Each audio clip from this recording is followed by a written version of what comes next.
जहां एक तरफ गुरुग्राम, नोएडा, गाजियाबाद सहित देश भर के अलग अलग स्टेट के अंदर वित्तीय वर्ष में अप्रैल के महीने में सैलरी में बढ़ोतरी की मांगों को लेकर के धरने, प्रदर्शन और फैक्ट्रियों के अंदर आगजनी चल रही है। तो वहीं पर अब जिसकी हरियाणा के पानीपत के रिफाइनरी से हजारों की संख्या में मजदूर संगठित हुए और उसके बाद में अपनी मांगे उन्होंने मनवाई, जिसके बाद देश भर में इस तरह से वेतन वृद्धि की मांगे उठने लगी और फिर से पानीपत के अंदर मजदूर इकट्ठा हुए हैं।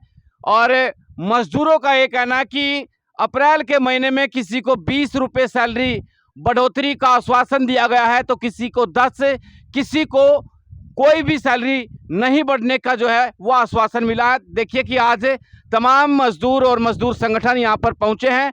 बातचीत कर लेते हैं। सीटू के यहाँ पर प्रदेश पदाधिकारी, प्रदेश सचिव सुनील दत्त भी हैं और कुछ मजदूरों के साथ में उनके लीडर भी यहाँ पर मौजूद है। एक बार बताएं सुनील जी, क्या कुछ आखिरकार मसला है? देश भर में बहुत सारी कंपनियों में आग लगा दी गई, मजदूर भी उगर हो रहे हैं, लेकिन सैलरी की बढ़ोतरी की मांग फिर से अभी भी जारी है।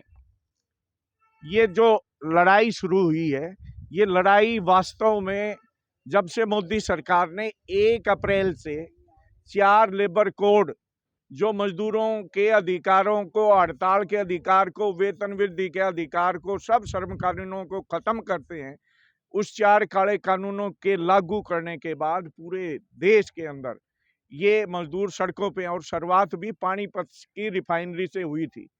23 फरवरी को पानीपत की रिफाइनरी में आंदोलन शुरू हुआ और उसके बाद पूरे देश की 19 रिफाइनरियों के कंस्ट्रक्शन मजदूर, वो कॉन्ट्रैक्टर ठेकेदार के मजदूर सड़कों पे आए। अब जैसे जैसे देश के अंदर महंगाई बढ़ रही है, तेल और गैस की कीमतें बढ़ रही हैं, लेकिन तनख्वाहें पिछले 10-15 साल से नहीं बढ़ रही है। गैस जो आज 80 रुपए किलो ब्लैक में मिलती थी, अब 400 रुपए किलो, 300 रुपए किलो गैस खरीद रहे हैं। खाना पकाना 4 गुना महंगा हो गया। ये सरकार 1 रुपया बढ़ाने को तैयार नहीं है और इसलिए सरकार से हमने मांग की है तो कम से कम 30,000 न्यूनतम वेतन मजदूरों का होना ही चाहिए। ये लड़ाई है, लेकिन भाजपा और बीजेपी की ये सरकार यह मजदूरों की दुश्मन सरकार है और पूंजीपतियों को लूट और शोषण के अधिकार दे दिए।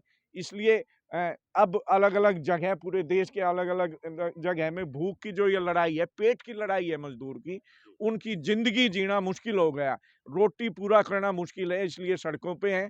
केवल एक नहीं है, रिफाइनरी के मजदूर के बाद टेक्सटाइल का मजदूर, गारमेंट्स का मजदूर, महिलाएं लाखों की संख्या में सड़कों पे। और पानीपत का करनाल में भी हड़ताल चल रही है स्पिनिंग मिल के मजदूरों की। और ये आज से ही पानीपत के स्पिनिंग मिल के मजदूर भी 2-3 दिन से ऐसे ही सड़कों पे आ रहे हैं। तो ये लड़ाई लंबी चलेगी जब तक मजदूरों के शोषण का अंत न हो और न्यूनतम वेतन में बढ़ोतरी। सही कह रहे हैं मजदूर, न्यूनतम वेतन जो सरकार का तय है वो कानूनन 8 घंटे की ड्यूटी होनी चाहिए, 12 घंटे ड्यूटी कराते हैं और उसका पूरा मेहनताना नहीं देते।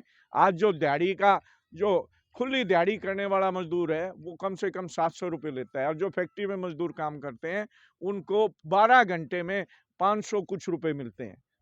तो कितना कितना बड़ा शोषण है। सीटू इसका शोषण सहन नहीं करेगी और इस लड़ाई में सीटू पहले भी स्पिनिंग मिल के मजदूरों का आंदोलन लड़ती रही है, टेक्सटाइल के मजदूरों का, और CI2 के नेतृत्व में पानीपत का मजदूर फिर आंदोलन लड़ेगा।